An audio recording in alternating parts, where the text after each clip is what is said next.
네, 주말 휴일 무탈하게 잘 보내셨습니까? 12월 둘째 주 KBS 뉴스 광장 시작합니다. 정부가 내일부터 사회적 거리 두기를 수도권은 2.5단계로 또 비수도권은 2단계로 강화하기로 했습니다. 코로나19의 본격적인 대유행을 공식화한 건데요. 필수적인 경제 활동을 제외한 모든 모임과 만남 자제해달라고 호소했습니다. 먼저 우수경 기자가 보도합니다. 수도권의 사회적 거리 두기를 2.5단계로 올리는 시점은 내일부터입니다. 연말까지 3주간 유지됩니다. 유행 확산 차단을 위해 수도권 이외의 지역도 일괄적으로 2단계로 상향됩니다. 수도권의 확산세가 본격적인 대유행 단계로 진입했고 전국적으로 팽창하기 직전이라는 판단에 따른 조치입니다. 연이은 사회적 거리 두기 강화 조치에도 불구하고 하루 평균 국내 확진자가 지난주 400명대에서 이번 주에는 500명대로 증가했습니다. 수도권 거리 두기는 지난달 19일 1.5단계 그리고 닷새 만에 2단계로 올렸고 지난 1일엔 2단계에 더한 추가 조치를 강화했지만 확산세는 가라앉지 않고 있습니다. 더 큰 우려는 앞으로도 효과가 제한적일 거라는 예측입니다. 지난 8월과 달리 이번 유행은 중심 집단 없이 일상생활 전반에서 확산이 나타나고 있어 검사와 격리를 통한 선제 차단이 어렵기 때문으로 분석됩니다. 정부는 수많은 소상공인과 자영업자가 감내해야 될 고통을 생각하면 마음이 매우 무겁지만 지금의 위기를 넘어서야 평온한 일상이 보장된다고 밝혔습니다. 특히 3단계 전면 제한 조치 직전 최후의 보루인 만큼 규제 조치 이외의 활동도 허용된 것이 아니라고 강조했습니다. 음식점의 착석을 저녁 9시로 제한하는 것은 그 이전에는 음식점을 자유롭게 이용하시라는 의미가 아닙니다. 집에서 식사를 하기 어려운 분들을 위해 식사를 허용하는 것이며 한편 정부는 이번 주 안에 백신 구매 협상과 관련한 내용을 정리해 국민들에게 설명하겠다고 덧붙였습니다. KBS 뉴스 우수경입니다. 네, 그럼 2.5단계에서는 어떤 것들이 달라지느냐? 우선 문 닫는 업장들이 많아집니다. 실내 체육시설, 노래방, 그리고 학생들 다니던 학원까지도 모두 운영이 중단됩니다. 자세한 내용 성민수 기자가 전해드립니다. 수도권 거리두기 2.5단계. 핵심은 외부 활동을 최대한 자제하고 될 수 있으면 집에 머물라는 겁니다. 2단계에서 밤 9시 전까지 문을 열었던 헬스장, 요가, 필라테스 등 실내 체육시설은 이제 영업을 할 수 없습니다. 유흥시설 5종에 더해 방문 판매 홍보관, 노래방, 실내 스탠딩 공연장도 아예 문을 닫아야 합니다. 식사 모임, 송년회 등 사회활동을 넘어 출퇴근, 등하교 같은 필수적인 일상에도 방역 조치가 확대됩니다. 공공기관뿐 아니라 모든 민간기업에도 필수 인원 이외에는 3분의 1 이상 재택근무가 권고됩니다. 학교 수업은 유치원과 초중고교 모두 교실 밀집도 3분의 1을 유지하는 선에서만 대면 수업을 할 수 있습니다. 학원과 교습소도 집합금지 대상에 포함됐는데 다만 내년도 대학 입시를 위한 수업과 직업능력 개발 훈련 과정은 예외적으로 밤 9시 이전까지 허용됩니다. 이미 2주간 야간 활동을 강력하게 제한한 서울을 포함해 경기와 인천 등 수도권 전역에서 밤 9시 이후 문을 닫아야 하는 시설도 늘어납니다. 대형마트와 독서실, PC방, 영화관은 밤 9시 이후 운영이 중단되고 시식코너 운영이나 음식물 섭취는 금지됩니다. 지방으로의 이동도 줄이기 위해 KTX와 고속버스의 경우 좌석의 절반만 예약을 받도록 권고됩니다. 비수도권 2단계 상향으로 전국 모든 음식점의 영업시간도 밤 9시까지로 제한되면서 중소상공인의 피해는 불가피해진 상황. 길어지는 거리두기로 이미 큰 피해를 입은 분들께 재차 송구합니다. 하지만 지금 더는 물러설 곳이 없습니다. 또 수도권의 결혼식장과 장례식장은 50인 미만의 사람만 모일 수 있고 스포츠 경기는 무관중, 예배, 법회, 미사 등 종교활동도 비대면이 원칙입니다. KBS 뉴스 성민수입니다.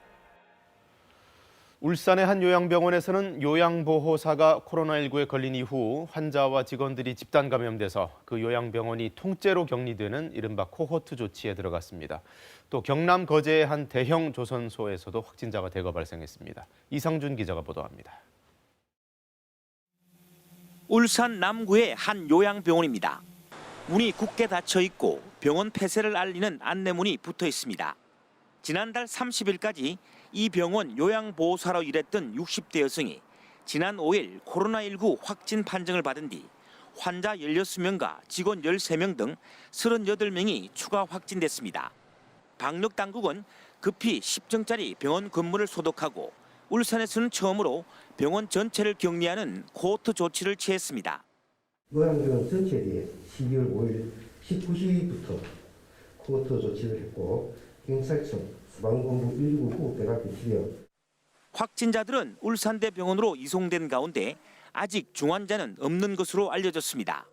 몇 분은 경미한 열은 있지만 호흡 곤란이라든지 우리가 흔히 이야기하는 숨 쉬는 이런 형태가 불안정한 환자는 없습니다. 다 안정적인 상태여서. 병원에는 고령의 입원 환자 211명과 직원 등 340여 명이 있었는데 아직 첫 감염 경로는 밝혀지지 않았습니다. 입원 환자 외에도 출퇴근을 했던 병원 직원들 가운데도 확진자가 나왔기 때문에 이들과 접촉한 사람들 중에서도 추가 확진자가 나올 수도 있는 상황입니다.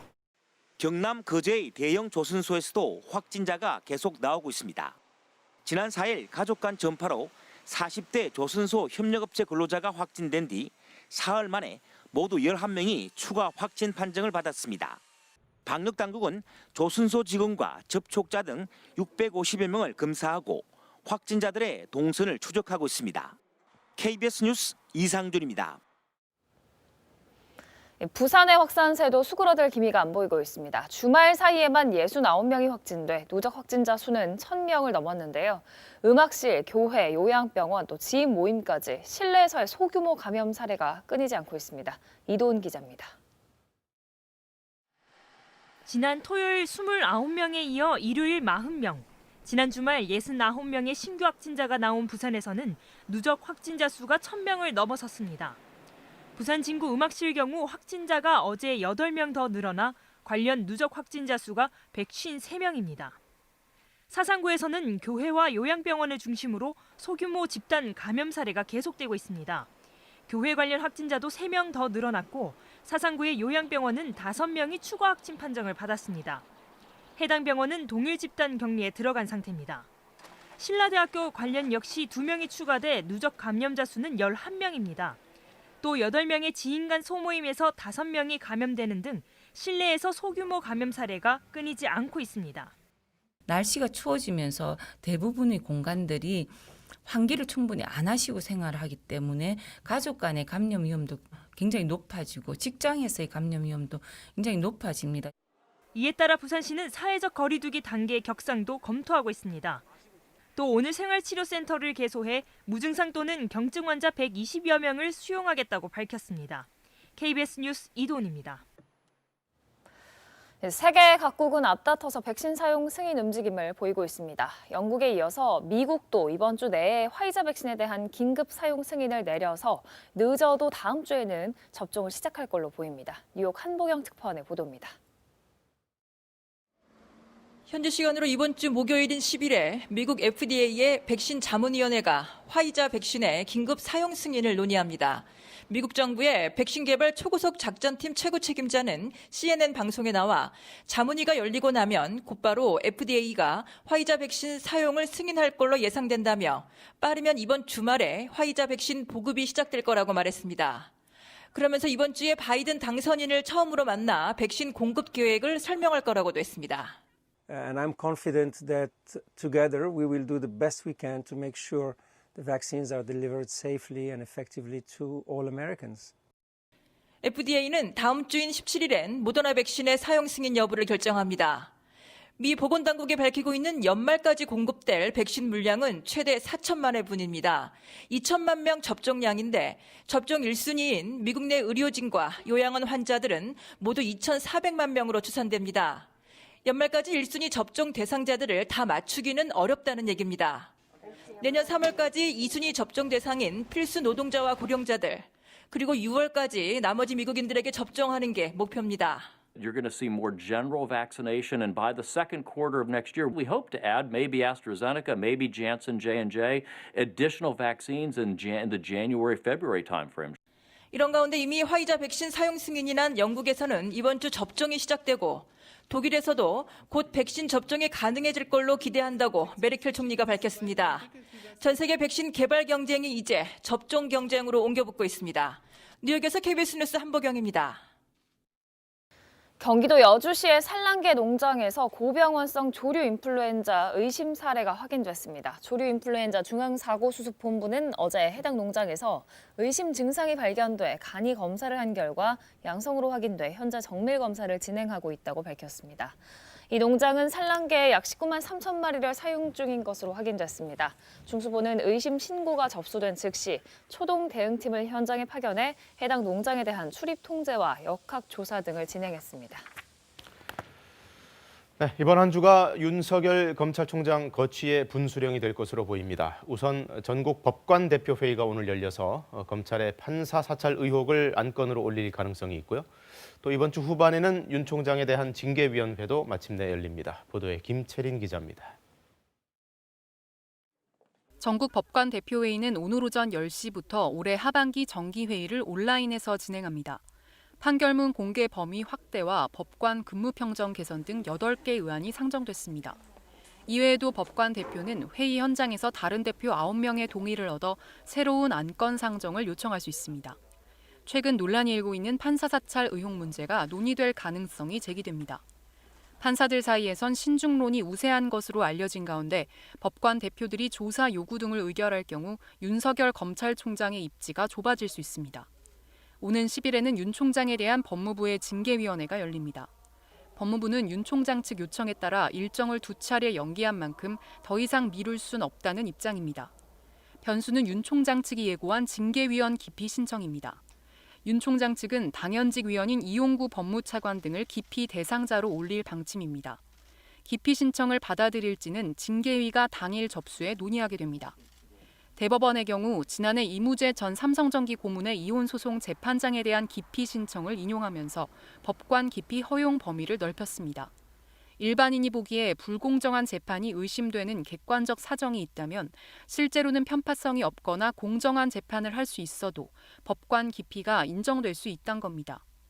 징계위원 기피가 받아들여지면 징계위가 또 미뤄질 가능성도 배제할 수 없습니다. 검찰총장 징계 때 법무부 장관이 징계위원 대부분을 지명할 수 있게 한 검사징계법 조항에 대해 윤 총장이 헌법소원과 함께 낸 가처분 신청 결과가 징계위 전에 나올지도 변수가 될 것으로 보입니다. KBS 뉴스 김채린입니다. 네, 검찰을 견제하게 될 공수처법을 놓고서는 여전히 민주당과 국민의힘이 대치를 하고 있습니다. 공수처장 후보 추천 방식을 놓고 여당이 법 개정을 추진 중인데 야당이 반대하고 있어서 오늘 또 절충 시도가 있겠습니다. 개은우 기자입니다. 국회의장 중재로 주말이라는 시간을 벌었지만 민주당과 국민의힘은 합의점을 찾지 못한 것으로 알려졌습니다. 이대로면 민주당은 오늘 법사위 법안 소위와 전체 회의를 잇따라 열어 공수처법을 개정하겠다고 말합니다. 특히 민주당 30, 40대 초선들은 공수처장 후보 추천 자체가 여야 협상 대상이 아니라며 당 지도부의 결단을 촉구했습니다. 합의가 있다고 하더라도 추천위원회에서 그 합의를 수용하지 않으면 무용지물입니다. 야당과 협치라는 명분으로 모든 개혁을 수포로 돌리는 우를 범하지 말아야 합니다. 국민의힘은 민주당이 단독으로 법 개정을 강행하면 국민 저항을 받을 것이라고 말합니다. 추천위원회를 재가동해 야당이 동의하는 후보로 합의해야 한다고 촉구했습니다. 한번 적격자가 없다고 한 것이 어떻게 거부권의 남용이 되겠으며 우리가 추천한 사람에 대해서 역시 민주당이 거부권을 행사한 겁니다. 원내대표들 사이에는 대통령에 추천될 2명 후보에 민주당은 중립기관과 국민의힘 추천 1명씩, 국민의힘은 2명 모두 검사 출신이어야 한다는 주장이 오간 것으로 알려졌습니다. 민주당이 공수처 검사의 변호사 경력 요건을 완화하는 방안 등도 추진하고 있는 상황에서 국민의힘 지도부는 소속 의원들에게 오늘 오전부터 비상대기할 것을 요청했습니다. 다만 오늘 오전 국회의장 주재 원내대표 회동이 한 차례 더 예정돼 있어 극적으로 타협이 이뤄질 가능성도 배제할 수는 없습니다. KBS 뉴스 개헌우입니다. 네, 바이든 정권 출범을 앞두고 미국 의회가 마련한 국방 예산안에 태평양 억지 구상이라는 항목이 신설됐습니다. 이 억지라는 것은 억지로 뭘 하다 이런 뜻이 아니라 자신의 힘을 보여줌으로써 적의 기세를 차단하겠다는 그런 정치적 용어인데요. 아무래도 중국을 견제하려는 취지가 담긴 것으로 보입니다. 국제부 이동환 기자입니다. 미국 의회가 마련한 2021 회계연도 국방 예산안에 신설된 항목은 태평양 억지 구상 항목입니다. 이를 위해 22억 달러, 우리 돈으로 2조 4천억 원이 배정됐습니다. 중국 견제를 위해 인도태평양 지역에서 미국의 군사력과 태세를 증진하고 동맹을 강화하기 위한 것입니다. 조 바이든 행정부의 출범을 앞두고 미 의회가 중국에 한층 더 강경하게 대응할 필요성을 초당적으로 주문한 셈입니다. 워싱턴 포스트 등 미 언론에 따르면 태평양 억지 구상에는 미군 주둔 병력의 현대화와 강화 등이 포함되어 있습니다. 국방장관은 관련 보고서를 내년 2월 15일까지 의회에 제출해야 합니다. 법안에 태평양 억지 구상을 통한 중국 견제의 대체적 방향이 언급되기는 했지만 새로 출범할 바이든 행정부가 전권을 가지고 계획을 수립하게 됩니다. 태평양 억지 구상이라는 명칭은 2014년 러시아의 공세에 맞서 북대서양 조약기구 나토에서의 미군 주둔을 강화한 유럽 억지 구상에서 따온 것입니다. 바이든 행정부가 들어서더라도 어떤 형태로든 미중 긴장 관계는 계속될 것이라는 얘기입니다. 미 하원이 이번 주 법안을 표결한 뒤 이후 상원 표결이 진행됩니다. KBS 뉴스 이동환입니다. 사건 사고 소식입니다. 먼저 어제 오후 3시 반쯤 울산 범월갑 방파제 인근 해상에서 173톤급 예인선이 방파제 앞 하부 구조물의 충돌에 자초됐습니다. 사고 직후 해경이 긴급 출동해 예인선에 타고 있던 선원 4명을 모두 구조했으며 기름 유출을 막기 위한 긴급 조치를 벌였습니다. 어제 오후 6시 10분쯤 충북 괴산군 영풍면 중부 내륙 고속도로 양평 방향에서 아반떼 승용차 등 차량 석 대가 연쇄 추돌했습니다. 이 사고로 승용차에서 불이 났고 탑승자 등 5명이 경상을 입고 인근 병원으로 옮겨져 치료를 받고 있습니다. 2050년까지 탄소 배출을 0으로 만들겠다. 한국도 탄소 중립을 선언했습니다만 구체적인 실천 계획은 부족한 상황인데요. 우리 기업들 입장에서는 특히 생존과 직결된 문제고 또 앞으로 10년이 가장 중요하다고 전문가들은 말하고 있습니다. 이호준 기자의 설명부터 자세히 들어보시죠. 파리 시내로 차를 갖고 들어가는 건 이제 어려워졌습니다. 4차선 도로 중 3개가 자전거 도로일 정도로 교통정책이 바뀌었기 때문입니다. 탄소 배출을 줄이려면 과거처럼은 살 수 없다는 게 파리시의 입장입니다. Il faut qu'on aille, mais par contre il faut qu'on aille vers cette voie-là parce qu'on ne peut plus continuer à faire comme avant. 딱 5년 전 이맘때 세계 각국이 프랑스 파리에 모여서 2100년까지 지구 기온 상승을 1.5도로 제한하자고 합의했습니다. 그 방법으로 나온 게 바로 탄소 중립입니다.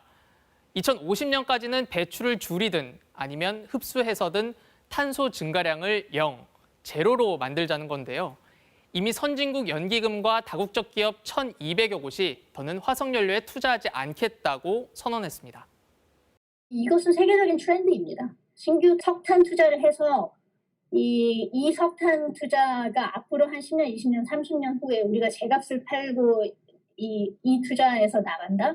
이것은 진짜 있을 수 없는 프로젝션인 거죠. 말이 안 되는 그런 프로젝션입니다. 풍력이나 태양광 같은 신재생 에너지 생산 비용이 싸지면서 8년 뒤엔 화석연료로 전기를 만드는 것보다 더 경제적일 거란 전망도 있습니다. 특히 수출이 많은 한국 입장에서 이제 탄소 중립은 선택이 아닌 의무입니다.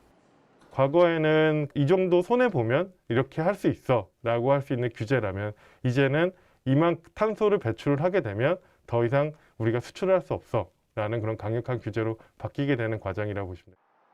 전문가들은 2050년 탄소 중립을 달성하려면 앞으로의 10년이 가장 중요하다고 말합니다. 이 기간 동안 탄소 배출량을 2010년의 절반 수준으로 줄여야 그나마 탄소 배출 제로의 가능성이 있다는 겁니다. KBS 뉴스 이호준입니다.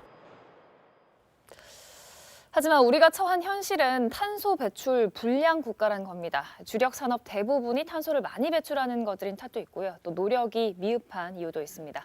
뭐가 문제인지 서영민 기자가 짚어봤습니다. 경제 성장과 탄소 배출은 같은 방향으로 움직였습니다. 지난 50년간 우리 GDP의 탄소 배출량 그래프를 올려보면 97년 외환위기 때 주춤한 모양까지 똑같습니다. 급격한 성장이 있을 때는 탄소 배출량 증가세도 같았습니다. 이런 이유 우선 산업 구조 탓입니다. 탄소 배출량이 극도로 많은 제철은 물론 조선, 화학, 시멘트, 반도체, 자동차 등 우리 주력 산업 상당수가 탄소 고배출 산업입니다. 국내 탄소 배출량의 60% 이상이 산업 생산 과정에서 발생합니다. 경제 성장 전략의 결과가 결국은 에너지 다소비 구조, 온실가스 다배출 구조로 이제 고착화되었다고. 발전 구조도 문제입니다.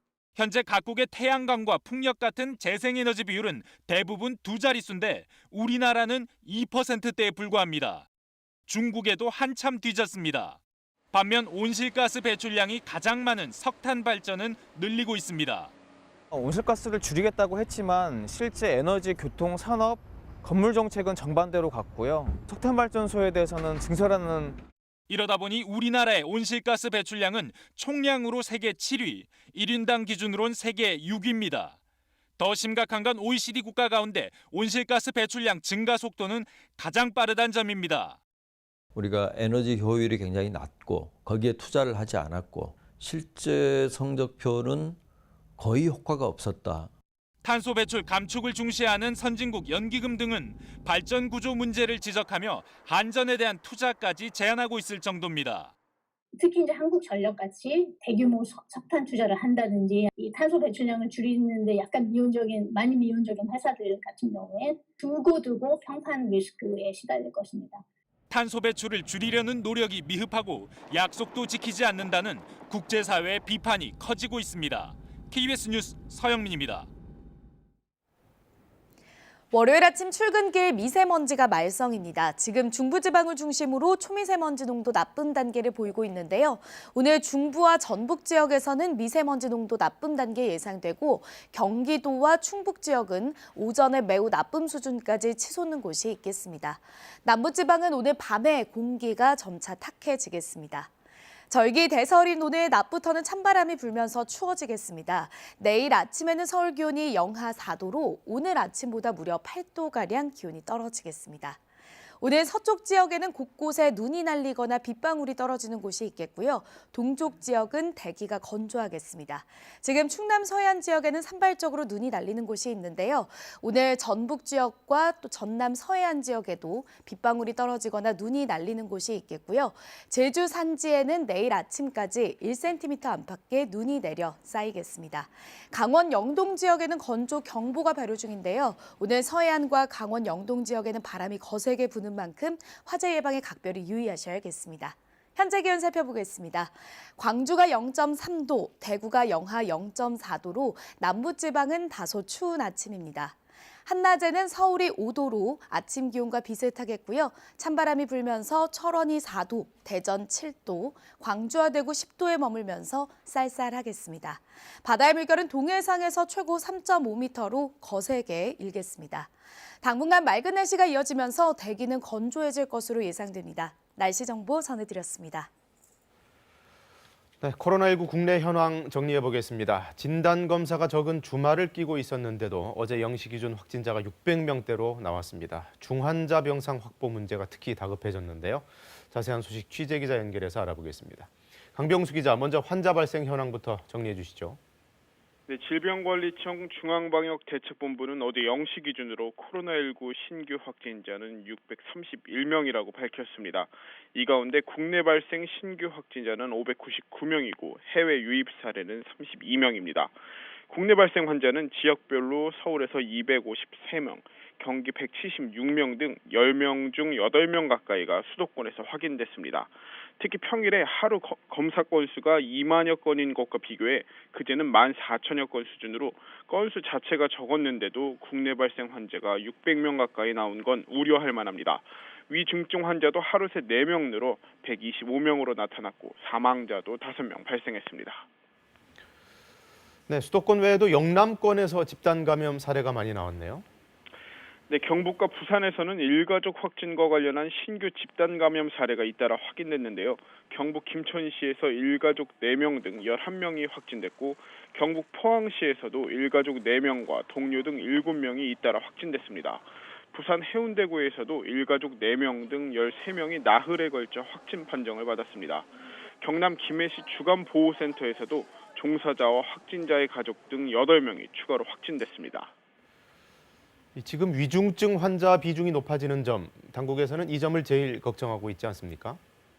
네, 최근 들어 위중증으로 악화할 우려가 높은 60대 이상 환자 비율이 점점 커지고 있는데요.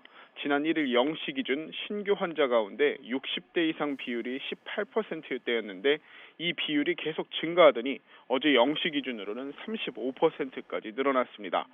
전국에 바로 입원 가능한 중환자 병상은 그제 기준 55곳 남았는데 수도권에서는 20곳에 불과합니다. 대전, 충남, 전북은 아예 없습니다. 이 때문에 정부는 국립중앙의료원에 병상 30개를 추가하고 오는 15일까지 전국의 중환자 전담 치료 병상을 100곳 늘릴 계획입니다. 또 경증, 중증증 환자를 치료하는 감염병 전담병원과 생활치료센터 가동률은 70% 수준이라면서 다음 주까지 생활치료센터 8곳을 추가하겠다고 덧붙였습니다. 지금까지 사회부에서 KBS 뉴스 강병수입니다. 네, 수능은 끝났지만 대학별 전형이 본격적으로 뒤따르고 있습니다. 지난 주말에 이어 이번 주에도 논술과 면접 등이 이어질 텐데요. 그 대상자만 40만 명에 이를 것으로 보이고 방역당국은 수능만큼이나 걱정을 하고 있습니다. 우한솔 기자가 수험생들의 주의사항을 알려드립니다. 지난 주말 서울에서는 서강대와 성균관대, 한양대 등에서 논술고사가 치러졌습니다. 오는 주말까지 포함하면 40만 명이 넘는 수험생이 대학별 전형에 응시합니다. 수험생들이 하루에만 많게는 4-5곳의 학교를 옮겨 다니며 시험을 치러야 하기 때문에 보건당국과 학교는 방역 조치를 강화하고 있습니다. 각 대학은 학부모 등 외부 차량의 통행을 금지했고 발열 체크 뒤 이상 증상이 없는 수험생만 입시를 허용했습니다. 한 강의실당 입실 인원도 30명 안팎으로 제한했습니다. 제가 작년에도 봤었는데 작년에는 되게 사람이 이제 밀집되게 붙어 있었는데 올해는 그래도 이제 좀 띄엄띄엄 있었던 부분이 그래도 좀 괜찮았고 외부인 제한해가지고 안에 이동하는 사람도 적다 보니까. 정부는 수능 성적 통지 전날인 오는 22일까지 대학별 집중관리 기간으로 지정했습니다. 수험생과 학부모의 방문이 많을 것으로 예상되는 대학 주변가와 학원 등 다중이용시설에 대한 점검을 강화하겠다는 겁니다. 한편 정부가 마련한 별도의 시험 장소에서 시험을 치를 수 있는 자가격리 대상인 수험생과 달리 확진자의 경우 병원 등에만 머물러야 해 대학별 전형을 응시하는 게 사실상 불가능합니다. 정부는 수험생의 안전을 위해 시험이 끝난 뒤에도 친구나 가족들 사이의 모임을 미뤄달라고 재차 요청했습니다. 또 시험장을 이동할 때도 마스크를 착용하고 수험생 사이 거리 두기를 유지하는 등 방역 수칙을 철저히 지켜야 한다고 거듭 강조했습니다. KBS 뉴스 우한솔입니다. 연말정산을 앞두고 새해 공제를 위한 기부금 영수증 많이들 챙기실 텐데요. 기부는 하지도 받지도 않고 영수증만 주고받은 사람들이 있습니다. 물론 수수료가 오갔습니다. 국세청이 가짜 기부금 영수증을 발급한 종교단체 명단을 공개했습니다. 김도영 기자입니다. 국세청이 공개한 불성실 기부금 단체 명단입니다. 부산 문수정사, 김천 천수암, 서울국제선교협회 등이 수억 원대 가짜 기부금 영수증을 발급했습니다.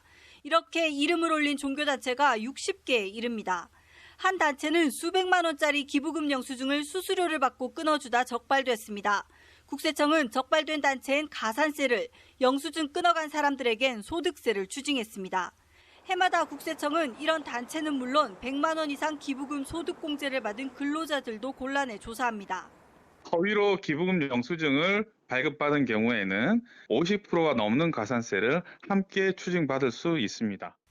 이와 함께 공개된 올해 2억 원 이상 신규 고액 체납자는 개인과 법인을 합쳐 6,900여 명, 체납액은 4조 8천억 원을 넘었습니다. 새로 이름을 올린 사람 중에선 도박업을 하는 이성록 씨가 1,100억 원으로 체납액이 가장 많습니다. 체납액 상위 10명 중 4명이 도박업으로 나타났습니다.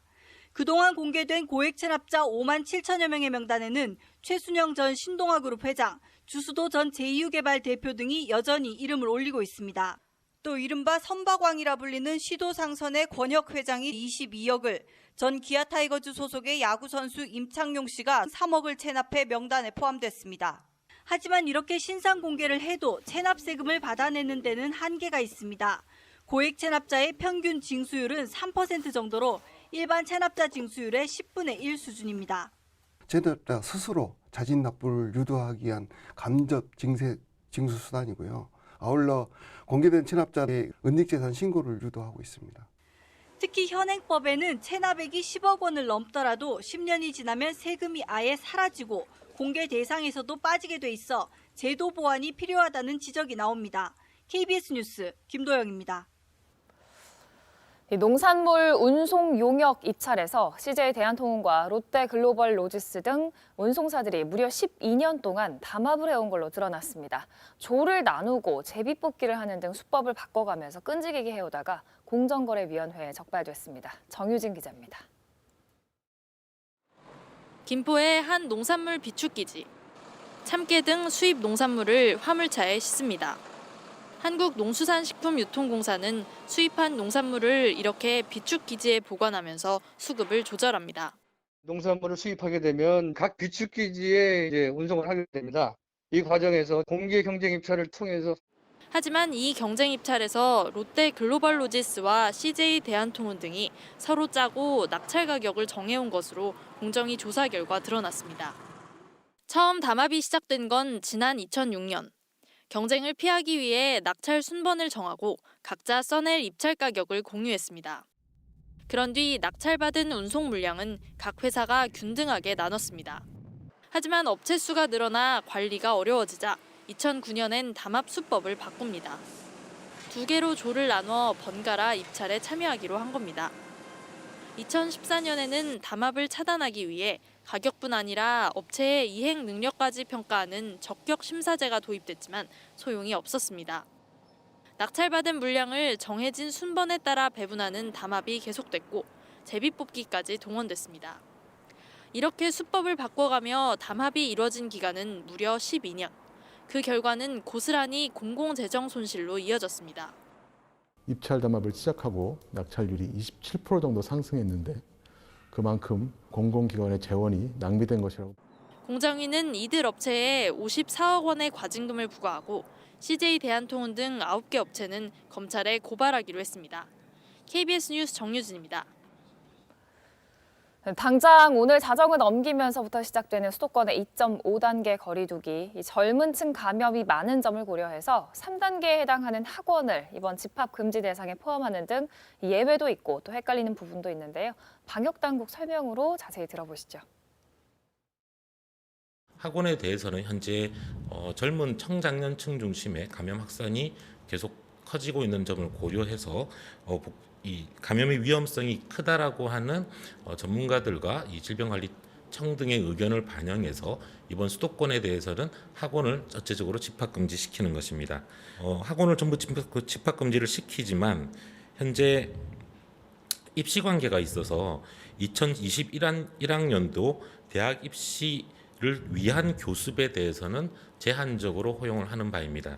이와 함께 지금 직업능력개발 훈련 과정이라고 해서 취직을 전제로 직업훈련을 받고 있는 특수한 학원 또는 프로그램들이 있습니다. 이 부분들에 대해서도 예외를 인정하는 것입니다. 헬스장, 골프 연습장, 당구장, 배드민턴장, 볼링장, 수영장, 무도학원과 무도장, 스쿼시장, 에어로빅장, 체육도장, 탁구장, 테니스장, 요가학원, 필라테스, 축구교실이나 혹은 스크린 야구장, 줄넘기장 등등이 다 포함됩니다. 이 외에도 지자체에서 대상 시설을 좀 더 넓혀서 지정할 가능성도 있습니다. 실내 스크린 골프장은 이 시설에 해당하고 그냥 골프 연습장은 실외 시설로 분류됩니다.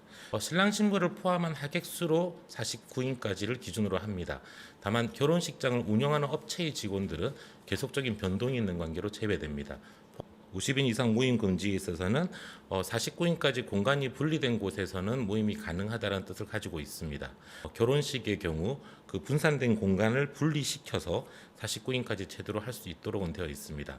3주로 한 가장 큰 고려는 크리스마스 연휴 부분들이 가장 큰 이제 고려의 대상입니다.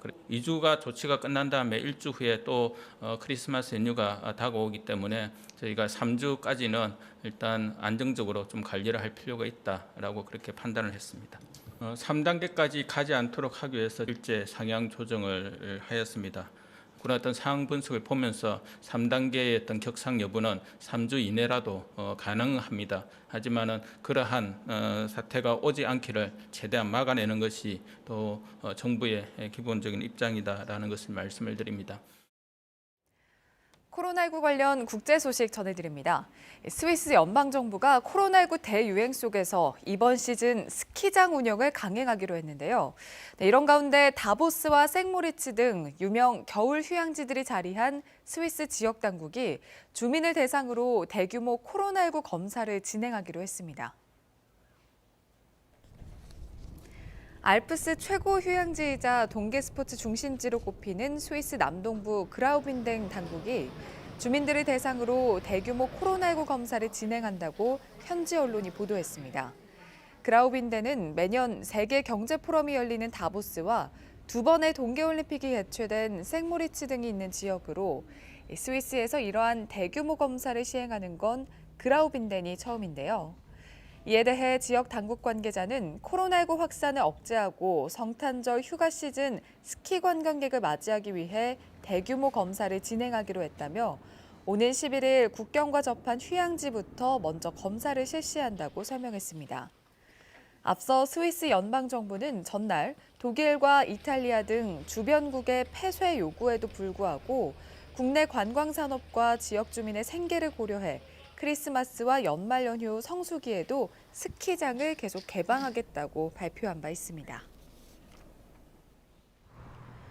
미국의 종합 엔터테인먼트 기업인 워너브라더스가 내년에 제작 배급하는 신작 영화 전편을 극장과 자사 스트리밍 서비스에서 동시에 공개하겠다고 밝혔습니다. 로이터 통신 등에 따르면 워너브라더스는 수어사이드 스쿼드 2와 매트릭스 4 등 내년 신작 영화 17편을 극장과 안방에서 동시 개봉할 계획인데요. 이는 조만간 코로나19 백신 보급이 시작되더라도 내년 가을까지는 영화관 정상 운영이 어렵다는 판단하에 내린 결정이라고 합니다. 지금까지 신작 영화들은 통상 극장 개봉 후 90일 정도 지나서야 온라인 스트리밍 서비스에서 볼 수 있었는데요. 워너브라더스의 이번 결정으로 미국의 대형 영화관 체인들은 일제히 반발하고 있으며 콘텐츠 서비스 업계와 영화 산업 전반에 파장이 예상됩니다. 전 세계적으로 유명한 새해맞이 행사 중 하나인 오스트리아 빈 필하모닉 오케스트라의 신년 음악회가 내년에는 코로나19 여파로 무관중으로 개최됩니다. 1941년부터 매년 새해 첫날을 열던 오스트리아 빈 필하모닉 오케스트라의 신년 음악회가 내년에는 관객 없이 개최된다고 현지 공영방송이 보도했습니다. 이는 오스트리아 당국이 코로나19 방역을 위해 내년 1월 7일까지 콘서트 개최를 금지한 데 따른 겁니다. 빈 필하모닉 측은 무관중으로 열리는 내년 신년 음악회는 이탈리아 출신의 세계적인 지휘자 리카르도 모티의 지휘로 진행되며 90여 개 나라에서 TV로 중계된다고 덧붙였는데요. 다만 매년 피날레를 장식한 앙코르 곡인 라데츠키 행진곡에 맞춰 청중들이 손뼉을 치며 연주자들과 하나가 되는 전통은 계속 이어가기로 했다며 그 대안으로 음악회가 열리는 무지크페라인 황금홀에 스피커 20대를 설치해 사전 등록한 시청자의 박수 소리를 라이브로 넣을 예정이라고 밝혔습니다. 그동안 중국에서 주춤했던 한류가 다시 거세게 불고 있습니다. 중국인들이 코로나19로 해외 여행길이 막히자 한국의 맛을 찾아 한인타운에 몰려들고 있는데요. 그 현장을 오세균 특파원이 취재했습니다. 상하이 서남부에 위치한 한인타운 홍첸루 거리. 한국 식품을 파는 한인 슈퍼마켓은 발 디딜 틈이 없을 정도입니다. 한국식 실내 포장마차도 중국인들에게 인기입니다. 我们等了1个多小时吧，因为就是朋友推荐来这里，然后正好今天路过，想来看看这里的，我没想到等那么久。 한국 음식점이 입주해 있는 상가도 중국인 손님들로 북적입니다. 就是这个味道嘛，就是有那种甜辣的感觉，对对对。然后就是平时的话，就是如果看一些韩剧啊之类，就有那种就类似韩餐的种类，就看着让人比较有食欲。 서울 야시장이라고 쓰인 배경 판넬은 한국 여행을 못 가는 젊은이들에게 인기 포토존입니다. 이처럼 한류가 다시 중국인들의 사랑을 받게 된 이유는 역설적으로 코로나19 때문이었습니다. 지난 8월 이곳에서 한국 문화재 행사가 열렸습니다. 상하이 교민 역사상 가장 긴 30일 동안 개최됐는데요. 당시 이곳을 찾은 관광객이 50만 명에 이를 정도로 반응이 뜨거웠습니다. 한국문화재, 즉 한풍제는 한동안 잠잠했던 중국 내 한류 열풍을 일으키는 촉매제 역할을 했습니다. 상해시 창림구랄지 또 다른 구에서도 이런 한풍제를 자기 지역에 해줬으면 좋겠다. 연초부터 불어닥친 코로나19로 인해 생계가 막막하던 한인타운이 한류를 등에 업고 다시 비상할 준비를 서두르고 있습니다. 상하이에서 KBS 뉴스 오세균입니다. 네, 코로나19 관련 국내 소식 몇 가지 더 전해드리겠습니다. 첫 번째 키워드부터 살펴보시죠. 네, 보신각 제야의종 행사 취소됐다는 키워드입니다. 매년 새해 시작을 알리던 광화문 보신각 제야의종 타종 행사가 올해는 열리지 않습니다. 이 연례 행사가 열리지 않는 것은 1953년에 시작된 후 67년 만에 처음입니다. 서울시는 코로나19 확산 방지를 위해 제야의종 타종 행사를 사전에 영상을 제작한 뒤 해당 시간에 맞춰 온라인 송출하는 방식으로 진행하기로 했다고 설명했습니다. 서울시는 또 타종 행사가 열리지 않는데도 광화문 일대 등의 새해맞이 인파가 모일 가능성에 대비해서 대책을 마련 중이라고 밝혔습니다. 네, 두 번째 키워드입니다. 장병 휴가, 외출 계속 통제된다는 내용입니다. 이 군부대에서 코로나19 확산세가 이어지면서 전 장병의 휴가 또 외출이 통제되는 군내 거리 두기 2.5단계가 계속 유지될 전망입니다. 국방부 관계자는 어제 국내 코로나19 감염 확산 차단을 위해 현재 시행 중인 특단의 대책을 당분간 그대로 유지하기로 했다고 밝혔습니다. 국방부는 지난달 26일부터 오는 7일까지 전 부대에 대한 군내 거리 두기를 2.5단계로 높여 장병의 휴가와 외출을 잠정 중지하고 간부들의 사적 모임이나 회식은 연기하거나 취소하도록 했습니다. 어제 오후 2시 기준 국내 코로나19 신규 확진자는 16명으로 이에 따라 누적 확진자는 418명으로 늘었습니다. 다음 키워드 살펴보도록 하겠습니다. 네, 권역별 트라우마 센터 운영한다, 코로나 심리 지원한다는 내용인데요. 코로나19 등 재난 상황으로 인한 트라우마 치료를 위해서 내년부터 권역별로 트라우마 센터가 추가로 운영됩니다. 현재 국가 트라우마 센터와 국립부곡병원 두 곳에서 심리 지원을 하고 있는데요. 내년 6월부터는 국립나주병원과 국립공주병원, 국립춘천병원 등 국립정신병원 3곳에 권역별 트라우마 센터가 추가로 설치됩니다. 또 안산 트라우마 센터도 오는 2023년까지 완공한다는 계획입니다. 심리 지원과 정신건강진료까지 한 곳에서 받을 수 있도록 한다는 방침인데요. 정신건강 전담 인력과 자살 예방센터 인력도 늘릴 계획입니다. 네, 키워드 하나 더 보겠습니다. 네, 외식 카드 결제액 10% 줄었다라는 키워드입니다. 이 코로나19로 외식업이 큰 타격을 받고 있는 가운데 포장이나 배달이 어려운 주점과 또 고깃집의 피해가 심각한 것으로 나타났습니다. 한국외식업중앙회에 따르면 올해 1월부터 9월까지 신한카드 외식업종 카드 결제 금액이 71조 7천억여 원으로 지난해 같은 기간에 비해서 10% 감소했습니다. 기타 외국산 음식점업과 일반 유흥주점업 카드 결제액이 각각 37% 줄어서 감소율이 가장 높았는데요. 반면 외식 형태도 비대면으로 바뀌면서 배달 시장을 가파르게 성장시키고 있는 것으로 나타났습니다. 올 1월에서 9월 사이 배달 소비 분야의 카드 결제 금액은 4조 6천억여 원으로 지난해보다 75% 넘게 늘었습니다. 지금까지 코로나 Q&A였습니다. 중국과 일본이 우주 탐사 분야에서 아주 경쟁적인 행보를 보이고 있습니다. 먼저 일본, 소행성으로 보냈던 우주선이 그 행성의 토양 시료를 채집해서 어제 귀환했는데요. 인류가 확보한 최초의 소행성 내부 물질이라면서 일본이 떠들썩합니다. 그에 뒤질세라 중국은 달 탐사선의 첫 도킹에 성공했다고 대대적으로 공표했습니다. 도쿄 황현택 특파원입니다. 긴 꼬리를 그리며 대기권에 진입하는 물체. 일본의 소행성 탐사선 하야부사 2호에서 분리된 캡슐입니다.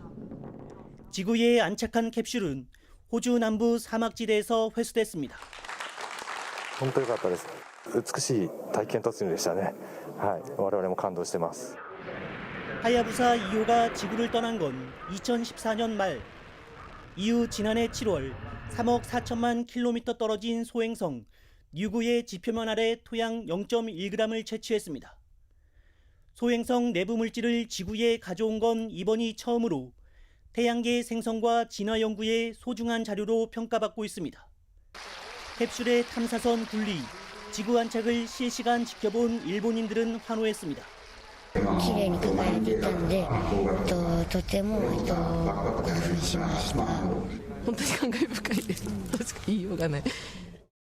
같은 날 중국에선 달 표면에 샘플을 실은 무인 탐사선 창어 5호가 귀환선과 도킹했습니다. 중국 우주선이 달 궤도에서 도킹에 성공한 건 역시 이번이 처음입니다. 탐사 과정에서 중국은 미국에 이어 달 표면에 국기를 꽂은 두 번째 나라로 기록되기도 했습니다. 우주 개발의 전통적 강국인 미국과 러시아, 여기에 중국과 일본까지 가세하면서 뜨거운 우주 탐사 경쟁을 예고하고 있습니다. 도쿄에서 KBS 뉴스 황현택입니다. 강경화 외교부 장관이 아랍에미리트를 방문해 코로나19 대응과 엑스포 개최 등 다양한 협력 방안들을 논의했습니다. 아랍에미리트는 회담 일정을 맞추기 위해 바레인에 있던 강 장관에게 전용기까지 보냈다고 하네요. 두바이에서 박석호 특파원이 전해온 소식입니다. 코로나19 때문에 내년으로 미뤄진 아랍에미리트 두바이 엑스포 건설 현장. 린 빈트 이브라힘 알 하쉬미 국제협력 장관이 강경화 외교부 장관을 옆에 태우고 직접 차를 운전해 현장을 안내합니다. 두 나라 장관은 나란히 한국관 공사 상황을 점검했고 강 장관은 이 자리에서 2030년 부산 엑스포 유치를 위한 협력을 당부하기도 했습니다. 저렇게 좋은 위치에 우리 최대의 한국관을 지금 만들고 있는 상황이고 그래서 이 2030에 참고될 만한 부분이 굉장히 많이 있는 것 같아요. 이에 앞서 강 장관은 압둘라 빈 자이드 알 나흐얀 아랍에미리트 외교장관과 만나 양국 현안을 논의했습니다. 양측은 한국산 진단 장비 수출 등을 통해 코로나19 상황에서도 두 나라가 특별 전략적 동반자 관계를 지속 확대한 점을 평가했습니다. 특히 아랍에미리트는 자국 사정으로 회담 일정 조정이 필요하자 국제회의 참석차 바레인에 있던 강 장관에게 전용기까지 보냈다고 외교부는 밝혔습니다.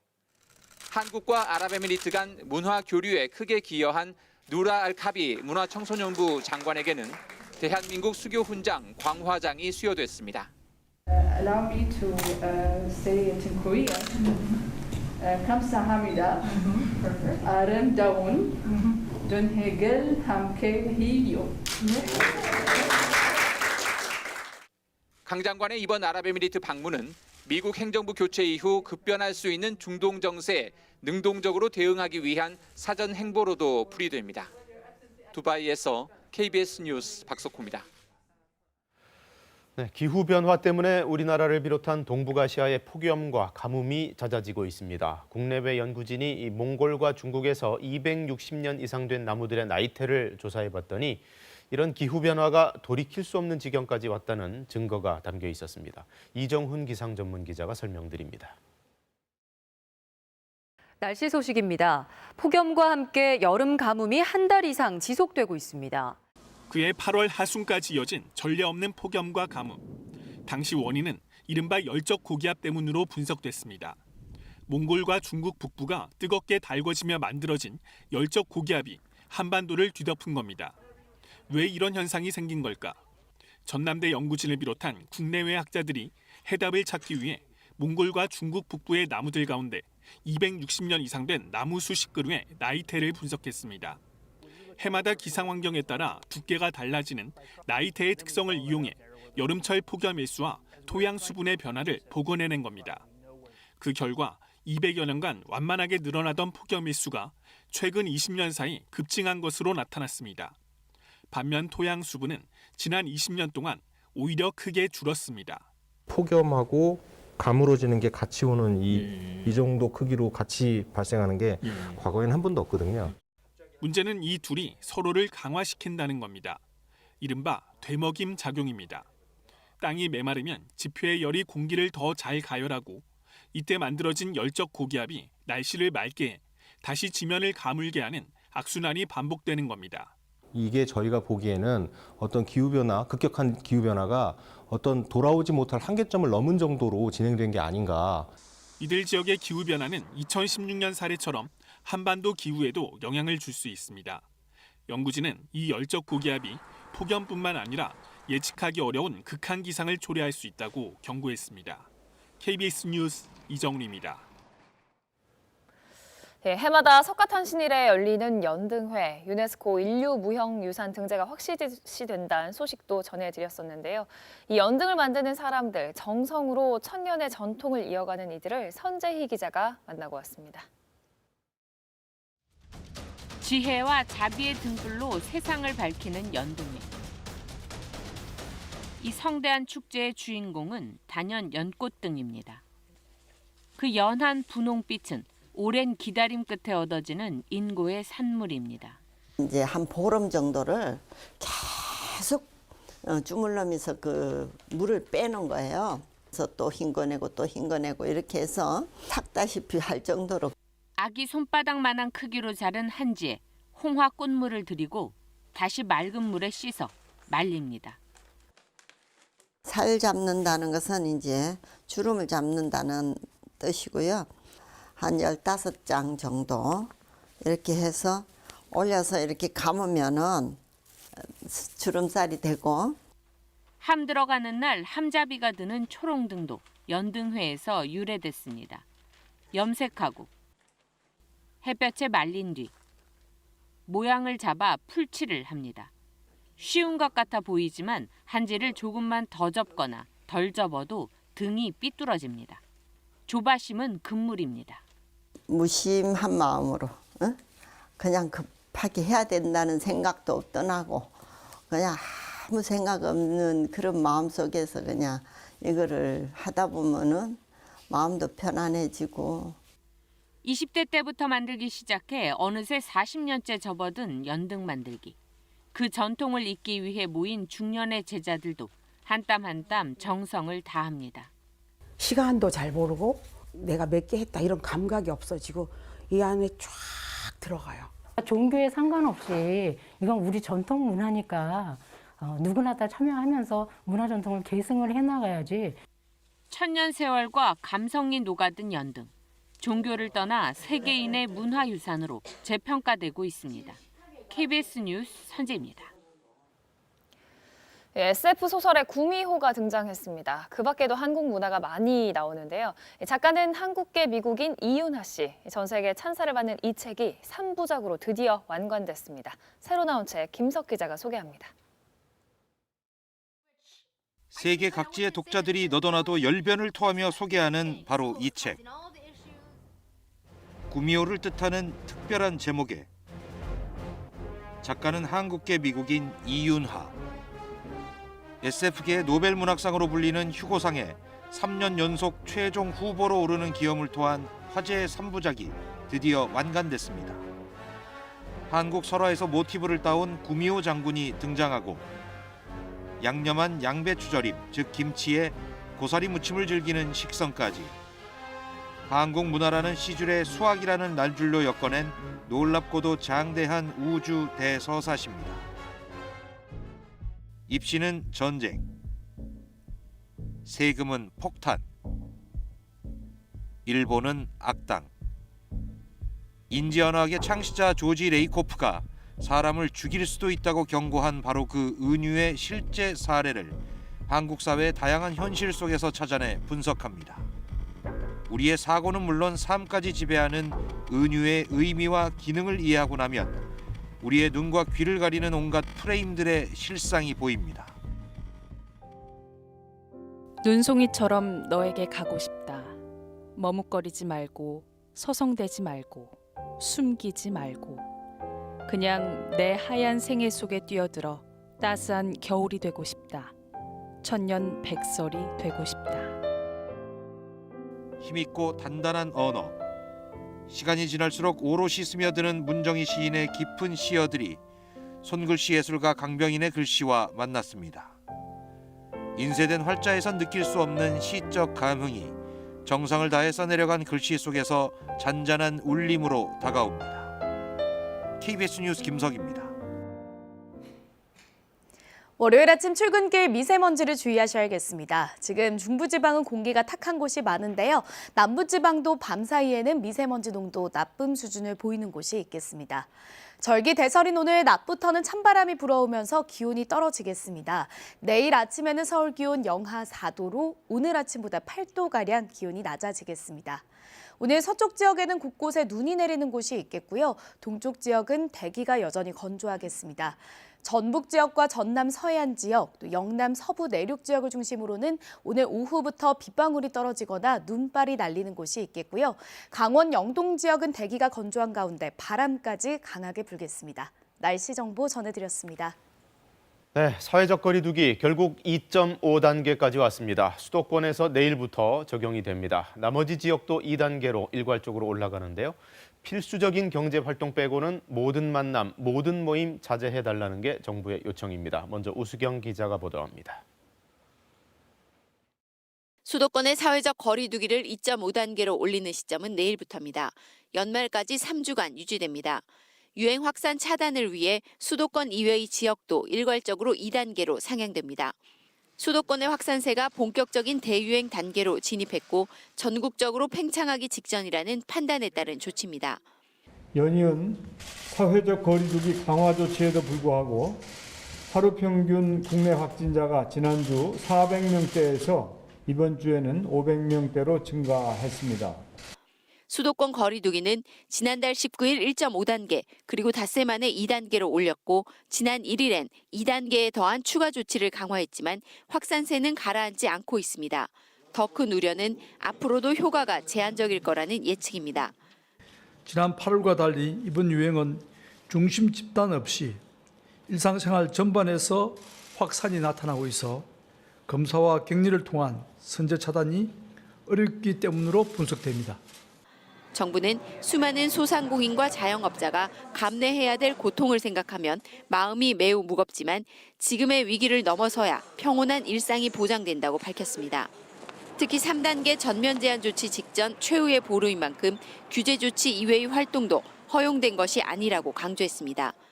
음식점의 착석을 저녁 9시로 제한하는 것은 그 이전에는 음식점을 자유롭게 이용하시라는 의미가 아닙니다. 집에서 식사를 하기 어려운 분들을 위해 식사를 허용하는 것이며 한편 정부는 이번 주 안에 백신 구매 협상과 관련한 내용을 정리해 국민들에게 설명하겠다고 덧붙였습니다. KBS 뉴스 우수경입니다. 자, 2.5단계가 되면 무엇이 달라지는지도 알아봐야겠죠. 일단 실내 체육시설, 노래 연습장, 그리고 학원까지 문을 닫습니다. 문을 안 닫더라도 영업을 더 빨리 끝내야 하는 업종들도 많은데요. 그 내용은 성민수 기자가 전해드립니다. 수도권 거리두기 2.5단계. 핵심은 외부 활동을 최대한 자제하고 될 수 있으면 집에 머물라는 겁니다. 2단계에서 밤 9시 전까지 문을 열었던 헬스장, 요가, 필라테스 등 실내 체육시설은 이제 영업을 할 수 없습니다. 유흥시설 5종에 더해 방문 판매 홍보관, 노래방, 실내 스탠딩 공연장도 아예 문을 닫아야 합니다. 식사 모임, 송년회 등 사회활동을 넘어 출퇴근, 등하교 같은 필수적인 일상에도 방역 조치가 확대됩니다. 공공기관뿐 아니라 모든 민간기업에도 필수 인원 이외에는 3분의 1 이상 재택근무가 권고됩니다. 학교 수업은 유치원과 초중고교 모두 교실 밀집도 3분의 1을 유지하는 선에서만 대면 수업을 할 수 있습니다. 학원과 교습소도 집합금지 대상에 포함됐는데 다만 내년도 대학 입시를 위한 수업과 직업능력 개발 훈련 과정은 예외적으로 밤 9시 이전까지 허용됩니다. 이미 2주간 야간 활동을 강력하게 제한한 서울을 포함해 경기와 인천 등 수도권 전역에서 밤 9시 이후 문을 닫아야 하는 시설도 늘어납니다. 대형마트와 독서실, PC방, 영화관은 밤 9시 이후 운영이 중단되고 시식코너 운영이나 음식물 섭취는 금지됩니다. 지방으로의 이동도 줄이기 위해 KTX와 고속버스의 경우 좌석의 절반만 예약을 받도록 권고됩니다. 비수도권 2단계 상향으로 전국 모든 음식점의 영업시간도 밤 9시까지로 제한되면서 중소상공인의 피해는 불가피해진 상황. 길어지는 거리두기로 이미 큰 피해를 입은 분들께 재차 송구합니다. 하지만 지금 더는 물러설 곳이 없습니다. 또 수도권의 결혼식장과 장례식장은 50인 미만의 사람만 모일 수 있고 스포츠 경기는 무관중, 예배, 법회, 미사 등 종교활동도 비대면이 원칙입니다. KBS 뉴스 성민수입니다. 네, 전국적인 환자 발생 현황 앵커 브리핑으로 정리해드리겠습니다. 어제 0시 기준으로 신규 확진자는 631명, 상당히 많이 나왔습니다. 평일 하루 검사 건수가 2만여 건인데 비해 그저께는 주말이라서 14,000여 건, 훨씬 적었습니다만 그럼에도 불구하고 확진 판정이 이렇게 많이 나왔습니다.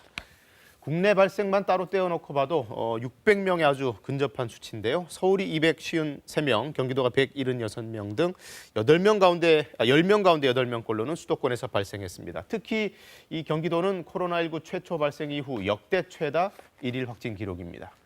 구체적인 사례를 좀 보면요. 경기도 고양시 일산 동구에 있는 팰리스 요양원에서 지난 3일 첫 확진자가 나온 데 이어 사흘 만에 누적 확진자가 27명까지 늘었고요. 경기도 양평군 개군면에서도 하루 새 주민 25명이 한꺼번에 확진 판정받는 일이 있었습니다.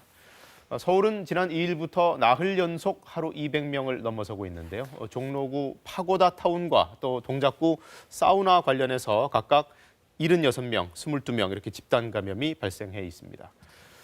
서울시는 매년 12월 31일 밤 보신각에서 열리던 제야의 종 타종 행사도 올해는 온라인으로만 진행하고 연말까지는 아예 10인 이상 모이는 행사 자체를 계속 금지시키기로 했습니다.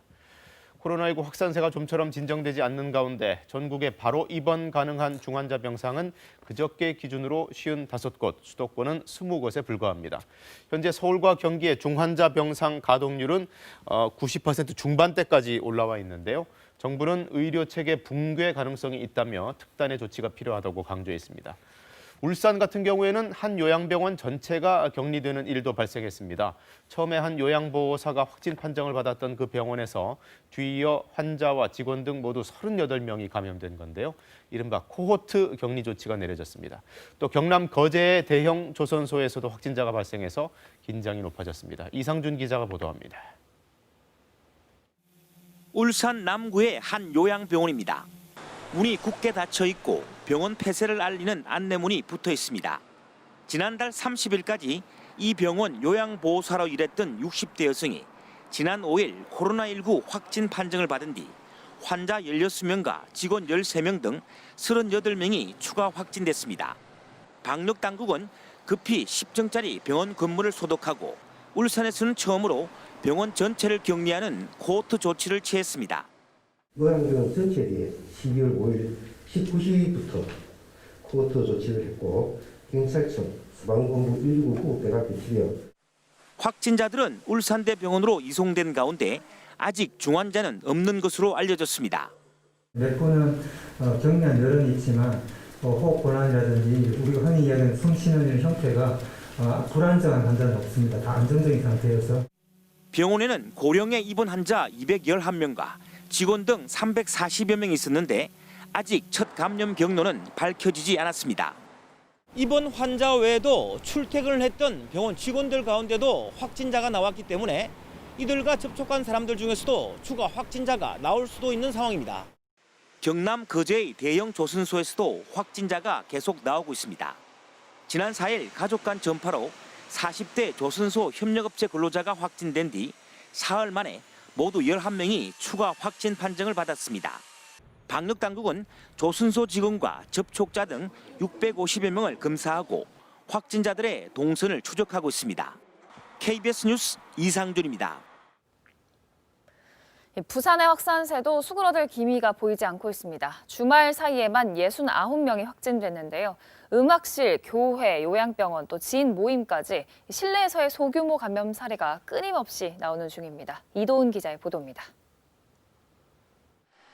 지난 토요일 29명에 이어 일요일 40명, 지난 주말 69명의 신규 확진자가 나온 부산에서는 누적 확진자 수가 1000명을 넘어섰습니다.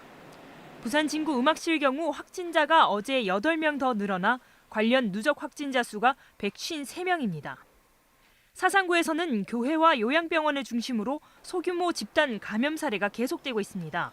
교회 관련 확진자도 3명 더 늘어났고 사상구의 요양병원은 5명이 추가 확진 판정을 받았습니다. 해당 병원은 동일 집단 격리에 들어간 상태입니다. 신라대학교 관련 역시 2명이 추가돼 누적 감염자 수는 11명입니다. 또 8명의 지인 간 소모임에서 5명이 감염되는 등 실내에서 소규모 감염 사례가 끊이지 않고 있습니다. 날씨가 추워지면서 대부분의 공간들이 환기를 충분히 안 하시고 생활을 하기 때문에 가족 간의 감염 위험도 굉장히 높아지고 직장에서의 감염 위험도 굉장히 높아집니다. 이에 따라 부산시는 사회적 거리두기 단계 격상도 검토하고 있습니다. 또 오늘 생활치료센터를 개소해 무증상 또는 경증 환자 120여 명을 수용하겠다고 밝혔습니다. KBS 뉴스 이도은입니다. 미국은 이번 주 내에 화이자 백신에 대한 긴급 사용 승인을 내릴 걸로 보입니다. 늦어도 다음 주에는 접종을 시작하고 연말까지 최대 4천만 회분 분량을 공급하겠다는 계획입니다. 뉴욕 한보경 특파원입니다. 현지 시간으로 이번 주 목요일인 10일에 미국 FDA의 백신 자문위원회가 화이자 백신의 긴급 사용 승인을 논의합니다. 미국 정부의 백신 개발 초고속 작전팀 최고 책임자는 CNN 방송에 나와 자문위가 열리고 나면 곧바로 FDA가 화이자 백신 사용을 승인할 걸로 예상된다며 빠르면 이번 주말에 화이자 백신 보급이 시작될 거라고 말했습니다. 그러면서 이번 주에 바이든 당선인을 처음으로 만나 백신 공급 계획을 설명할 거라고도 했습니다. And I'm confident that together we will do the best we can to make sure the vaccines are delivered safely and effectively to all Americans. FDA는 다음 주인 17일엔 모더나 백신의 사용 승인 여부를 결정합니다. 미 보건당국이 밝히고 있는 연말까지 공급될 백신 물량은 최대 4천만 회분입니다. 2천만 명 접종량인데 접종 1순위인 미국 내 의료진과 요양원 환자들은 모두 2,400만 명으로 추산됩니다. 연말까지 1순위 접종 대상자들을 다 맞추기는 어렵다는 얘기입니다. 내년 3월까지 2순위 접종 대상인 필수 노동자와 고령자들, 그리고 6월까지 나머지 미국인들에게 접종하는 게 목표입니다. You're going to see more general vaccination, and by the second quarter of next year, we hope to add maybe AstraZeneca, maybe Janssen J&J, additional vaccines in the January-February timeframe. 이런 가운데 이미 화이자 백신 사용 승인이 난 영국에서는 이번 주 접종이 시작되고 독일에서도 곧 백신 접종이 가능해질 걸로 기대한다고 메르켈 총리가 밝혔습니다. 전 세계 백신 개발 경쟁이 이제 접종 경쟁으로 옮겨붙고 있습니다. 뉴욕에서 KBS 뉴스 한보경입니다. 전국 판사들을 대변하는 전국 법관 대표 회의가 오늘 열립니다. 검찰의 이른바 판사 사찰 의혹 안건으로 올릴지 주목되는데 이번 주 후반에는 또 윤석열 검찰총장 징계위원회도 예정돼 있어 여러모로 거취의 분수령이 될 전망입니다. 보도에 김채린 기자입니다. 전국 법관 대표회의는 오늘 오전 10시부터 올해 하반기 정기회의를 온라인에서 진행합니다. 판결문 공개 범위 확대와 법관 근무 평정 개선 등 8개 의안이 상정됐습니다. 이외에도 법관 대표는 회의 현장에서 다른 대표 9명의 동의를 얻어 새로운 안건 상정을 요청할 수 있습니다. 최근 논란이 일고 있는 판사 사찰 의혹 문제가 논의될 가능성이 제기됩니다. 판사들 사이에선 신중론이 우세한 것으로 알려진 가운데 법관 대표들이 조사 요구 등을 의결할 경우 윤석열 검찰총장의 입지가 좁아질 수 있습니다. 오는 10일에는 윤 총장에 대한 법무부의 징계위원회가 열립니다. 법무부는 윤 총장 측 요청에 따라 일정을 2차례 연기한 만큼 더 이상 미룰 순 없다는 입장입니다. 변수는 윤 총장 측이 예고한 징계위원 기피 신청입니다. 윤 총장 측은 당연직 위원인 이용구 법무차관 등을 기피 대상자로 올릴 방침입니다. 기피 신청을 받아들일지는 징계위가 당일 접수해 논의하게 됩니다. 대법원의 경우 지난해 이무재 전 삼성전기 고문의 이혼 소송 재판장에 대한 기피 신청을 인용하면서 법관 기피 허용 범위를 넓혔습니다. 일반인이 보기에 불공정한 재판이 의심되는 객관적 사정이 있다면 실제로는 편파성이 없거나 공정한 재판을 할 수 있어도 법관 기피가 인정될 수 있다는 겁니다. 징계위원 기피가 받아들여지면 징계위가 또 미뤄질 가능성도 배제할 수 없습니다. 검찰총장 징계 때 법무부 장관이 징계위원 대부분을 지명할 수 있게 한 검사 징계법 조항에 대해 윤 총장이 헌법소원과 함께 낸 가처분 신청 결과가 징계위 전에 나올지도 변수가 될 것으로 보입니다. KBS 뉴스 김채린입니다. 공수처법 개정을 놓고 여야가 강대강 대치를 이어가고 있습니다. 공수처장 후보 추천 방식을 놓고 이견이 팽팽한데요. 오늘 또 한 번 협상 테이블은 꾸려집니다. 개현우 기자가 보도합니다. 국회의장 중재로 주말이라는 시간을 벌었지만 민주당과 국민의힘은 합의점을 찾지 못한 것으로 알려졌습니다. 이대로면 민주당은 오늘 법사위 법안 소위와 전체 회의를 잇따라 열어 공수처법을 개정하겠다고 말합니다. 특히 민주당 30, 40대 초선들은 공수처장 후보 추천 자체가 여야 협상 대상이 아니라며 당 지도부의 결단을 촉구했습니다. 합의가 있다고 하더라도 추천위원회에서 그 합의를 수용하지 않으면 무용지물입니다. 야당과 협치라는 명분으로 모든 개혁을 수포로 돌리는 우를 범하지 말아야 합니다. 국민의힘은 민주당이 단독으로 법 개정을 강행하면 국민저항을 받을 것이라고 말합니다. 추천위원회를 재가동해 야당이 동의하는 후보로 합의해야 한다고 촉구했습니다. 한번 적격자가 없다고 한 것이 어떻게 거부권의 남용이 되겠으며 우리가 추천한 사람에 대해서 역시 민주당이 거부권을 행사한 겁니다. 원내대표들 사이에는 대통령에 추천될 2명 후보에 민주당은 중립기관과 국민의힘 추천 1명씩, 국민의힘은 2명 모두 검사 출신이어야 한다는 주장이 오간 것으로 알려졌습니다. 민주당이 공수처 검사의 변호사 경력 요건을 완화하는 방안 등도 추진하고 있는 상황에서 국민의힘 지도부는 소속 의원들에게 오늘 오전부터 비상대기할 것을 요청했습니다. 다만 오늘 오전 국회의장 주재 원내대표 회동이 한 차례 더 예정돼 있어 극적으로 타협이 이뤄질 가능성도 배제할 수는 없습니다. KBS 뉴스 개헌우입니다. 미국 의회가 내년도 국방 예산에 새로운 항목 하나를 신설했는데 인도태평양 일대 군사력과 관련된 중요한 구상입니다. 아무래도 중국을 억제하고 견제하려는 포석으로 해석되는데요. 이동환 기자가 뜯어봤습니다. 미국 의회가 마련한 2021 회계연도 국방 예산안에 신설된 항목은 태평양 억지 구상 항목입니다. 이를 위해 22억 달러, 우리 돈으로 2조 4천억 원이 배정됐습니다. 중국 견제를 위해 인도태평양 지역에서 미국의 군사력과 태세를 증진하고 동맹을 강화하기 위한 것입니다. 조 바이든 행정부의 출범을 앞두고 미 의회가 중국에 한층 더 강경하게 대응할 필요성을 초당적으로 주문한 셈입니다. 워싱턴 포스트 등 미 언론에 따르면 태평양 억지 구상에는 미군 주둔 병력의 현대화와 강화 등이 포함되어 있습니다. 국방장관은 관련 보고서를 내년 2월 15일까지 의회에 제출해야 합니다. 법안에 태평양 억지 구상을 통한 중국 견제의 대체적 방향이 언급되기는 했지만 새로 출범할 바이든 행정부가 전권을 가지고 계획을 수립하게 됩니다. 태평양 억지 구상이라는 명칭은 2014년 러시아의 공세에 맞서 북대서양 조약기구 나토에서의 미군 주둔을 강화한 유럽 억지 구상에서 따온 것입니다. 바이든 행정부가 들어서더라도 어떤 형태로든 미중 긴장 관계는 계속될 것이라는 얘기입니다. 미 하원이 이번 주 법안을 표결한 뒤 이후 상원 표결이 진행됩니다. KBS 뉴스 이동환입니다. 사건 사고입니다. 어제 오후 3시 반쯤 울산 범월가 방파제 인근 해상에서 173톤급 예인선이 방파제 앞 하부 구조물의 충돌에 자초됐습니다. 사고 직후 해경이 긴급 출동해 예인선에 타고 있던 선원 4명을 모두 구조했으며 기름 유출을 막기 위한 긴급 조치를 벌였습니다.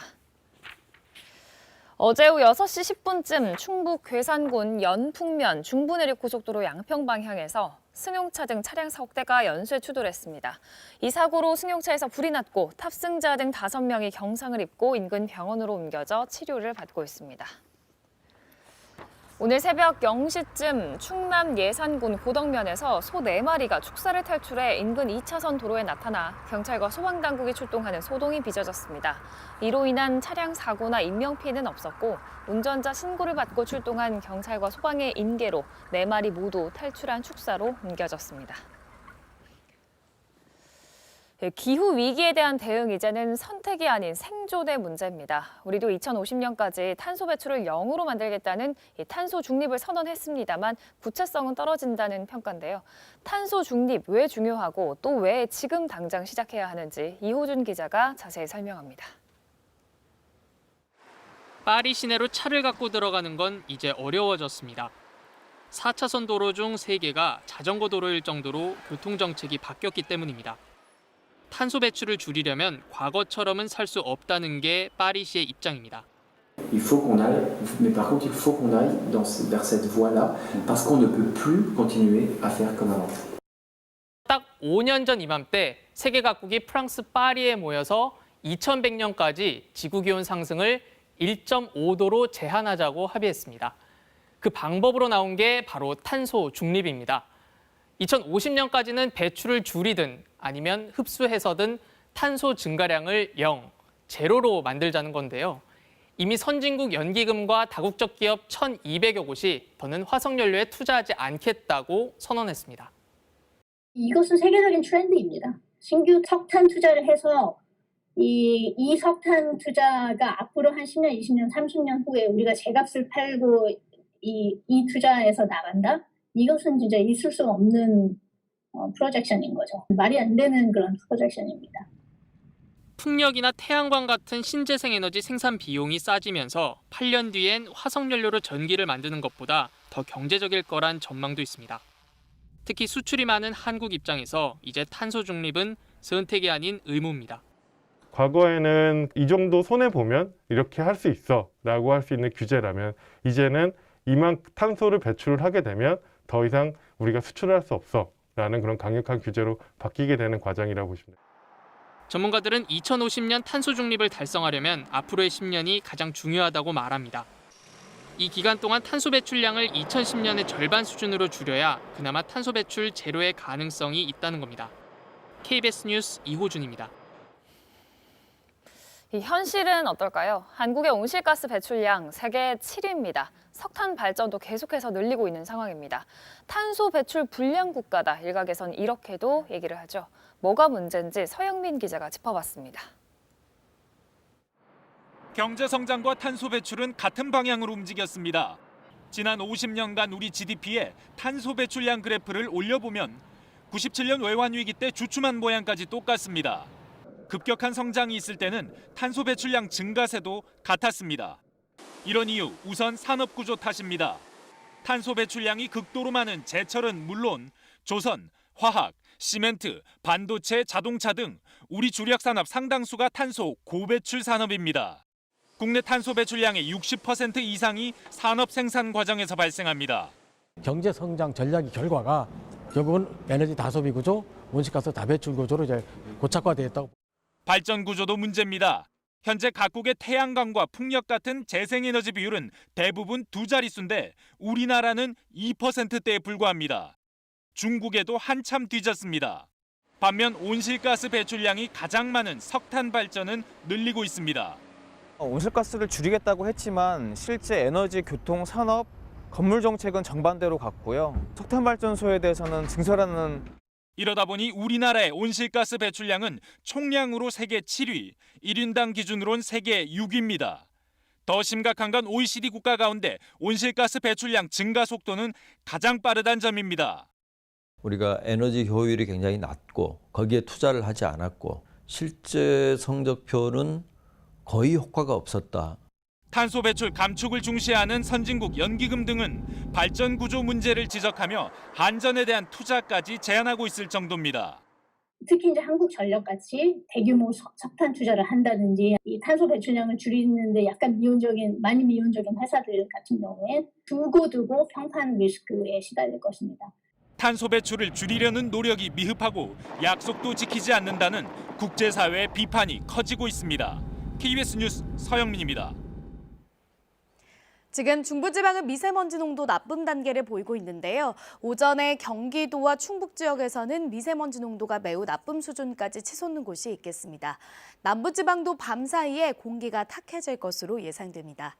절기 대설인 오늘 낮부터는 찬바람이 불면서 날이 추워지겠습니다. 내일 서울의 아침 기온 영하 4도까지 떨어지겠고요. 오늘 아침보다 무려 8도가량 기온이 낮아지겠습니다. 오늘 서쪽 지역에서는 빗방울이 떨어지거나 눈이 날리는 곳이 있겠고요. 동쪽 지역은 대기가 여전히 건조하겠습니다. 오늘 충남 지역과 그리고 전북과 전남 서해안 지역, 또 영남 서부 내륙 지역에는 빗방울이 떨어지거나 눈이 날리는 곳이 있겠고요. 강원 영동 지역에는 건조특보가 내려진 가운데 바람까지 거세게 불어서 화재 위험이 높겠습니다. 현재 기온 살펴보겠습니다.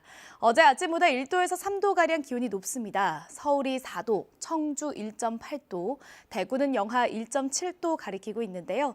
낮 동안에는 찬바람이 불면서 종일 쌀쌀하겠습니다. 서울이 5도, 대전 7도 예상되고 광주와 강릉, 대구 모두 10도에 머물겠습니다.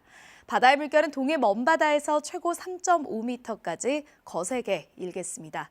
당분간 맑은 날씨가 이어지면서 대기는 점점 더 건조해질 것으로 예상됩니다. 날씨 전해드렸습니다.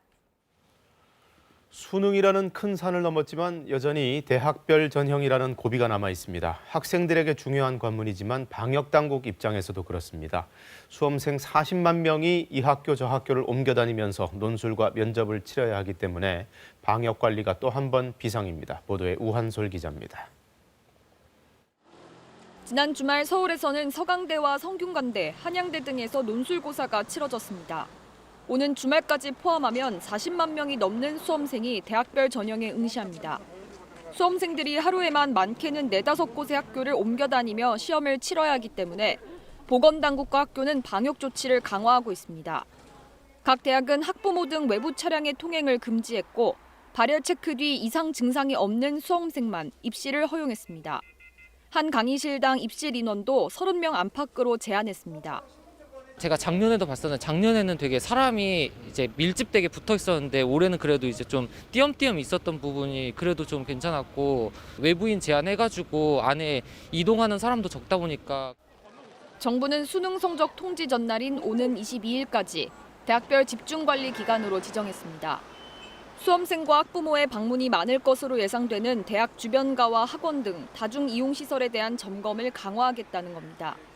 한편 정부가 마련한 별도의 시험 장소에서 시험을 치를 수 있는 자가격리 대상인 수험생과 달리 확진자의 경우 병원 등에만 머물러야 해 대학별 전형을 응시하는 게 사실상 불가능합니다.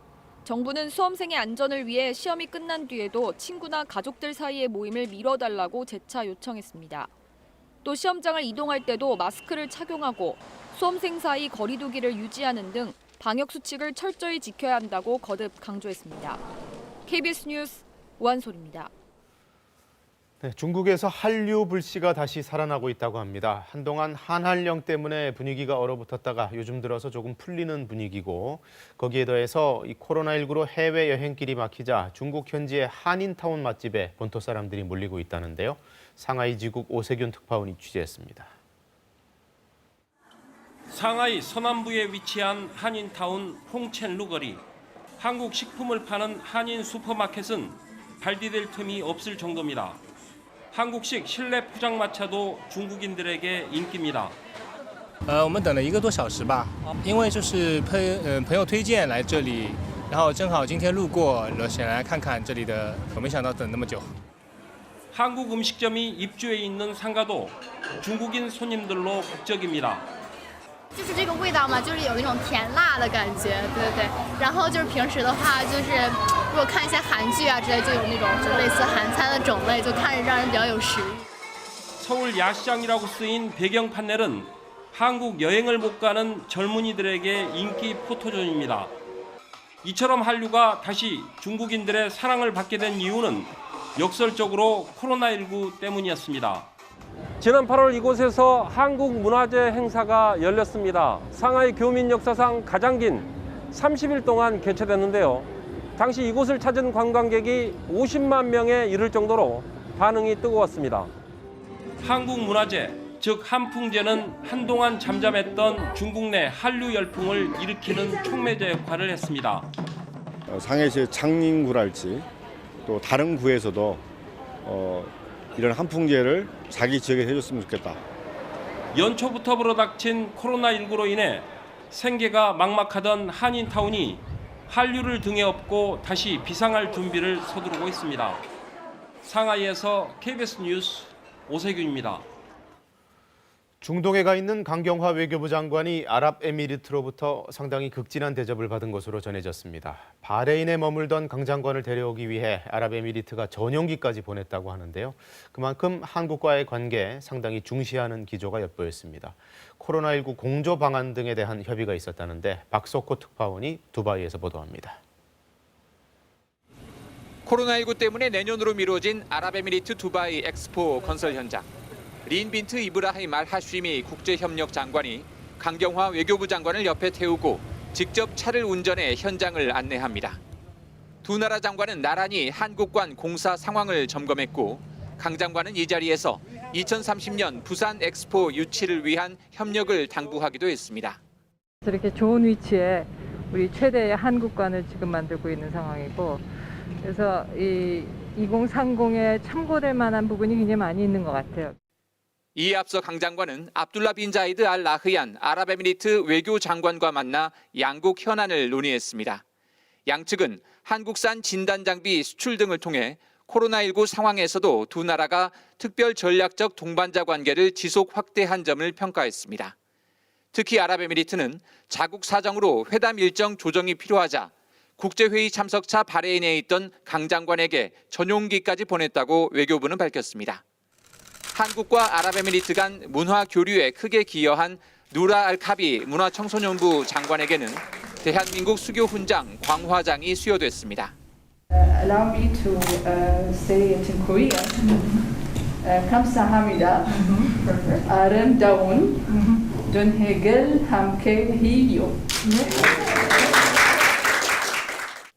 강 장관의 이번 아랍에미리트 방문은 미국 행정부 교체 이후 급변할 수 있는 중동 정세에 능동적으로 대응하기 위한 사전 행보로도 풀이됩니다.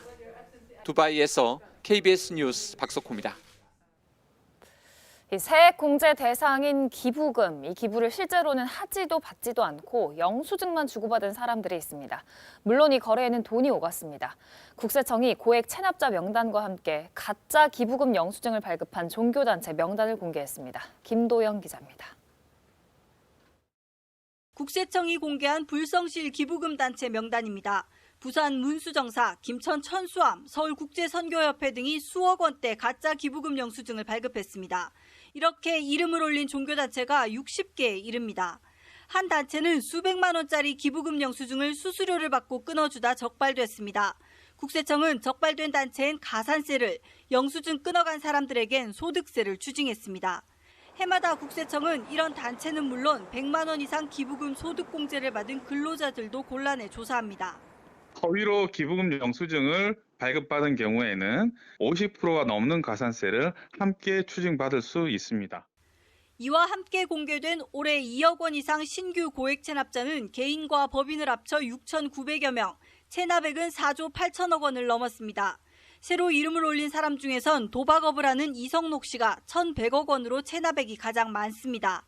체납액 상위 10명 중 4명이 도박업으로 나타났습니다. 그동안 공개된 고액 체납자 5만 7천여 명의 명단에는 최순영 전 신동아그룹 회장, 주수도 전 제2유개발 대표 등이 여전히 이름을 올리고 있습니다. 또 이른바 선박왕이라 불리는 시도상선의 권혁 회장이 22억을, 전 기아타이거즈 소속의 야구선수 임창용 씨가 3억을 체납해 명단에 포함됐습니다. 하지만 이렇게 신상 공개를 해도 체납세금을 받아내는 데는 한계가 있습니다. 고액 체납자의 평균 징수율은 3% 정도로 일반 체납자 징수율의 10분의 1 수준입니다. 체납자 스스로 자진 납부를 유도하기 위한 간접 징수 수단이고요. 아울러 공개된 체납자의 은닉재산 신고를 유도하고 있습니다. 특히 현행법에는 체납액이 10억 원을 넘더라도 10년이 지나면 세금이 아예 사라지고 공개 대상에서도 빠지게 돼 있어 제도 보완이 필요하다는 지적이 나옵니다. KBS 뉴스 김도영입니다. 해마다 석가탄신일에 열리는 연등회, 유네스코 인류무형문화유산 등재가 확실시된다는 소식도 전해드렸었죠. 이 연등을 만드는 사람들, 정성으로 천년의 전통을 이어가는 이들을 선재희 기자가 만나고 왔습니다. 지혜와 자비의 등불로 세상을 밝히는 연등회. 이 성대한 축제의 주인공은 단연 연꽃등입니다. 그 연한 분홍빛은 오랜 기다림 끝에 얻어지는 인고의 산물입니다. 이제 한 보름 정도를 계속 주물러면서 그 물을 빼는 거예요. 그래서 또 헹궈내고 또 헹궈내고 이렇게 해서 탁다시피 할 정도로. 아기 손바닥만한 크기로 자른 한지에 홍화꽃물을 들이고 다시 맑은 물에 씻어 말립니다. 살 잡는다는 것은 이제 주름을 잡는다는 뜻이고요. 한 15장 정도 이렇게 해서 올려서 이렇게 감으면은 주름살이 되고.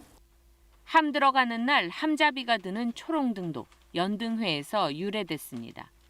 염색하고 햇볕에 말린 뒤 모양을 잡아 풀칠을 합니다.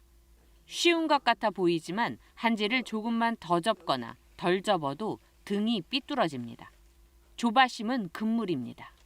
무심한 마음으로 그냥 파기해야 된다는 생각도 떠나고 그냥 아무 생각 없는 그런 마음 속에서 그냥 이거를 하다 보면은 마음도 편안해지고 20대 때부터 만들기 시작해 어느새 40년째 접어든 연등 만들기. 그 전통을 잇기 위해 모인 중년의 제자들도 한 땀 한 땀 정성을 다합니다. 시간도 잘 모르고 내가 몇 개 했다 이런 감각이 없어지고 이 안에 쫙 들어가요. 종교에 상관없이 이건 우리 전통 문화니까 누구나 다 참여하면서 문화 전통을 계승을 해나가야지. 천년 세월과 감성이 녹아든 연등. 종교를 떠나 세계인의 문화유산으로 재평가되고 있습니다. KBS 뉴스 선재입니다.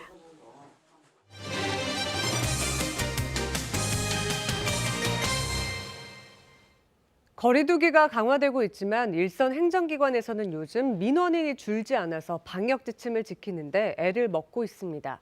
많은 곳엔 하루 수백 명이 몰리는데 관공서에서는 창구에 직접 오지 않고도 민원을 처리할 수 있는 온라인 서비스를 이용해달라고 당부하고 있습니다. 최승현 기자가 보도합니다. 충북 청주의 한 행정복지센터입니다. 민원인 대기 좌석이 10여 석에 불과한 비좁은 공간에 수십 명이 차례를 기다립니다. 전입신고하러 온 주민의 긴급 복지 상담과 자금 신청, 각종 증명서를 떼러온 민원인까지.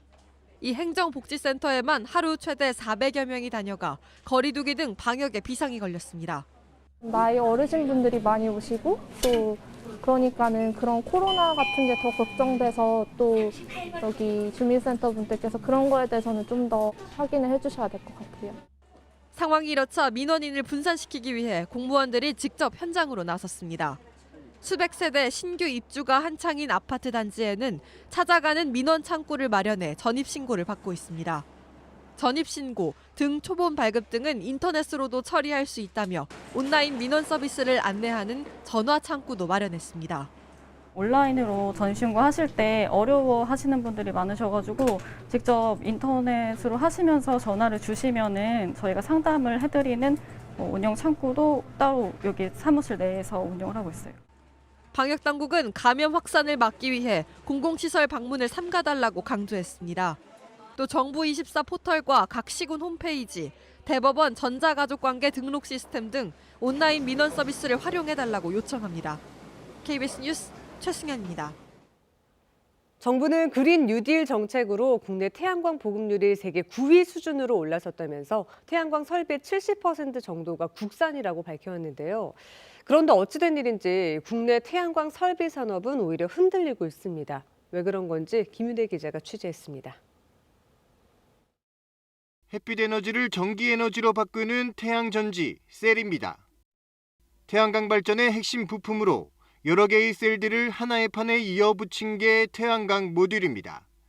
정부는 그동안 이 태양광 모듈의 70% 이상이 국산이라고 말해왔습니다.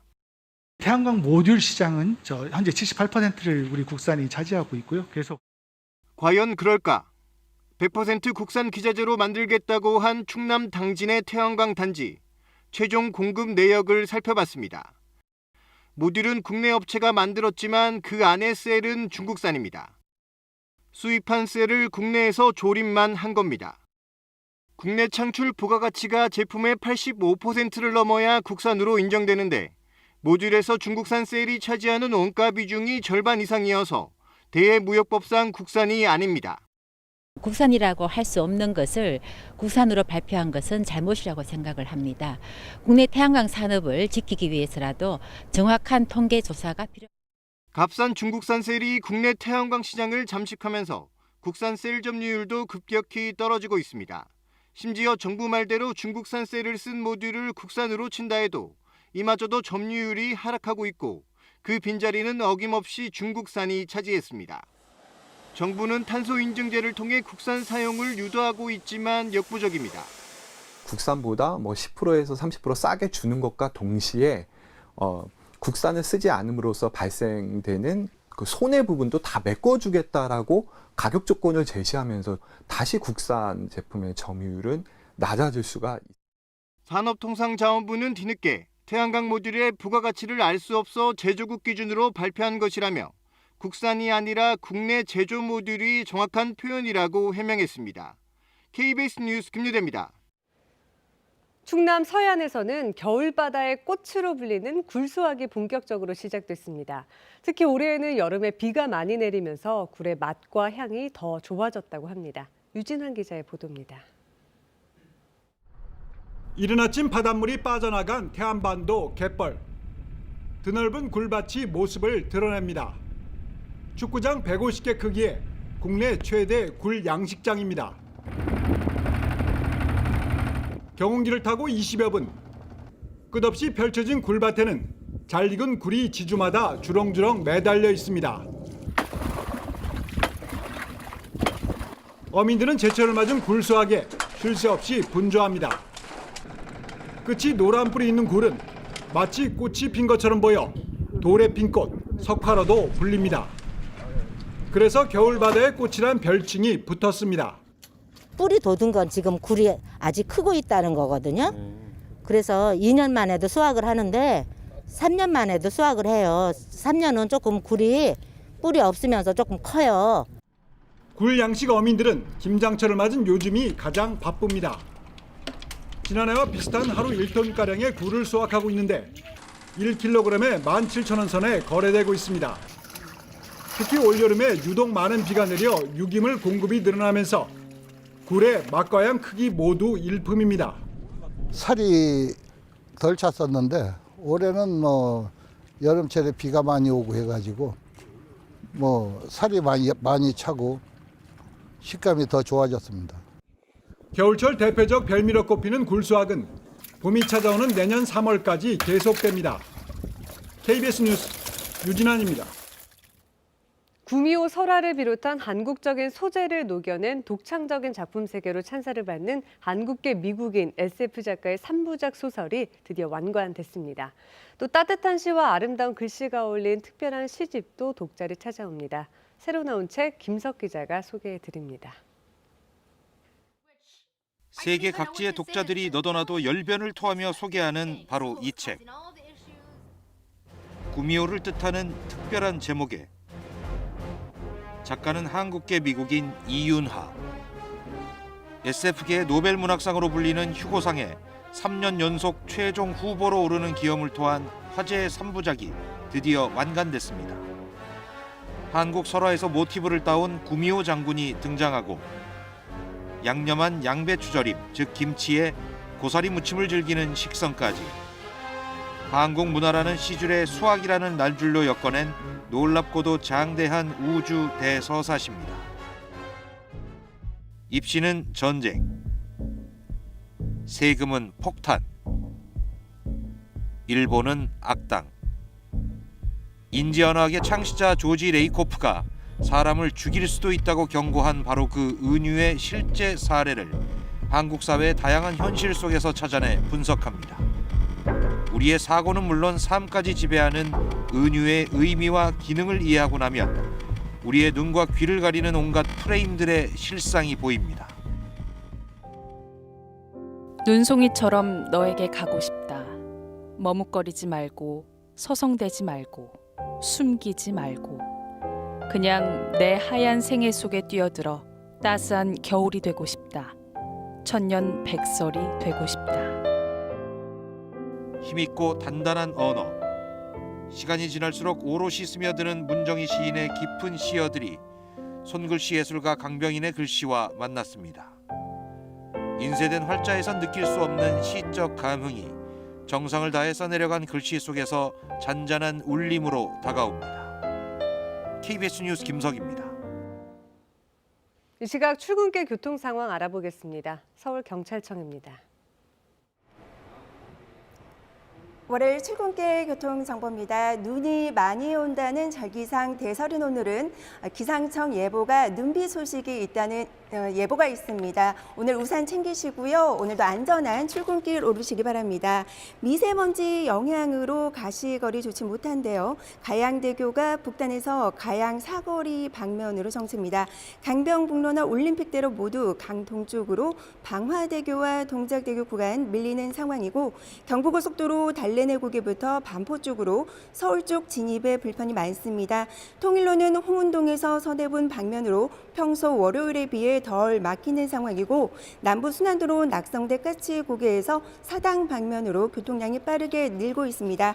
교통 통제 구간입니다. 강남 순환도로 서남 TG 수서 방향으로는 하이패스 1차로 보수공사로 오전 9시부터 오후 6시까지 부분 통제되고 서부간선도로 광명교와 신정교 구간에서는 오늘 밤 11시부터 새벽 시간을 이용해 보수공사가 있을 예정입니다. 교통정보였습니다.